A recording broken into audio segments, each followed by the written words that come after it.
achava que playboy era quem ficava bebendo uísque, fumando charuto o dia inteiro. Soma, mulher mais linda do mundo.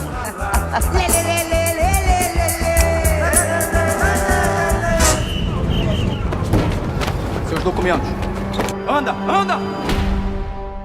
Daqui a pouco passa.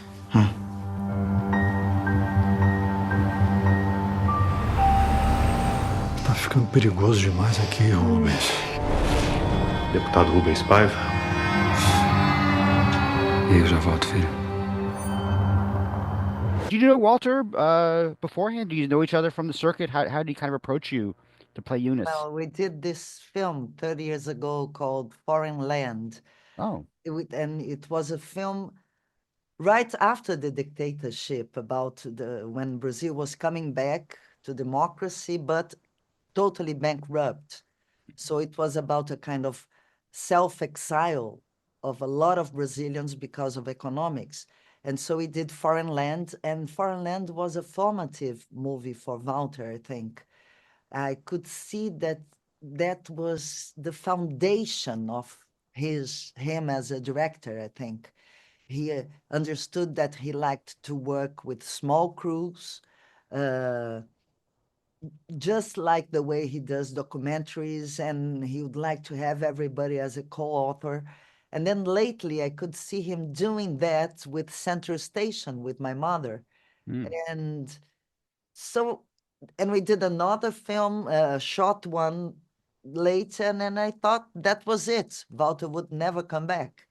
But then he came back with Eunice Paiva and the Paiva family, which was like very touching. So it was like, we are, in a way, we are a family of artists that has been working together for a long time, talking about a family. So that's very touching in the movie, I think. Yeah. I mean, speaking of family, I mean, you have a lot of kids. Eunice has a lot of kids in this movie. And you have a lot of like young actors. I'm not sure how experienced they were. I mean, what was like that experience like? Kind of being the kind of mother to all these other actors. Well, I have two boys and raised two step boys, so I raised four boys, and I had some experience with kids. But this family was amazing because the older one, Valentina, she's a very experimented actress. The two in the middle, Barbara and Luisa, they were like starting. And many times I would see them and remember when I was starting. That was really moving. And then we had the two kids, Cora and Guilherme, who has never been in a set or theater or anything. They were just picked in the school and they said, "Do you want to do a movie?" And they end up in a Walter Salles movie. And they were so important to us because they were so fresh. And it was so beautiful. Sometimes they would say, "Oh, when I watch a movie, now I understand that this is a close-up. Oh, this is..." And as we shot chronologically, everything was like we were experimenting, I think, was something similar of what the characters were experimenting in this film. So there's a lot of reality in this film, I think. You see, it's acting, but at the same time, it's not acting.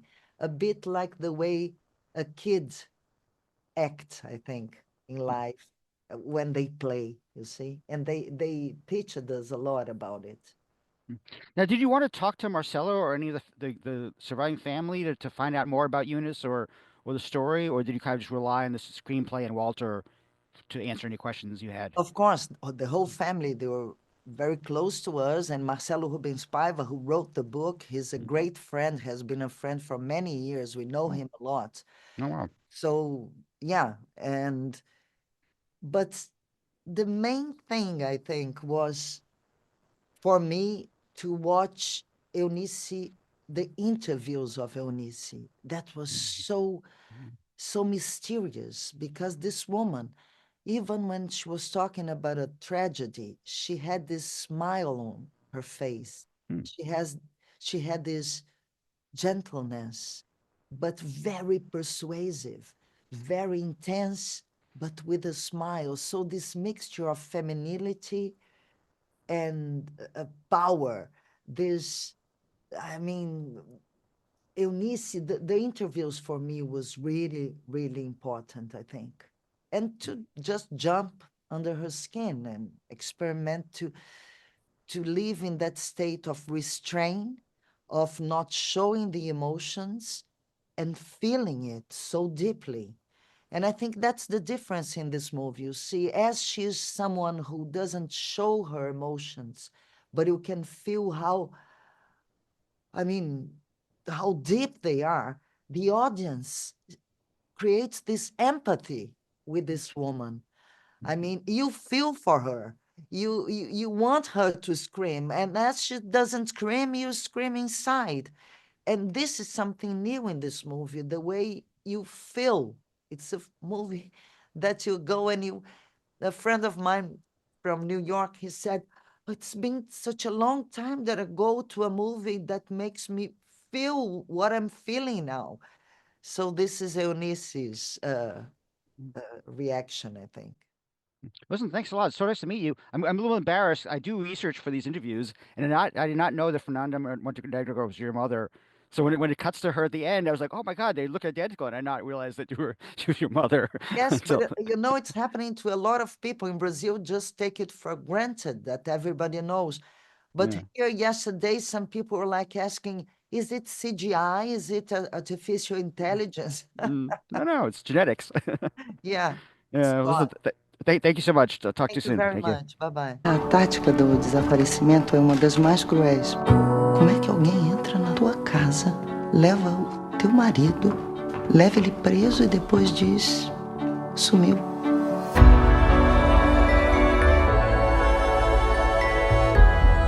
A comunidade internacional está de olho nessa história. O Estado tem questões mais urgentes do que tentar remediar o passado? Não. Não precisa sorrir. Por que não? O editor pediu. Uma foto menos feliz. Ah, ele quer triste. Nós vamos sorrir. Sorriam.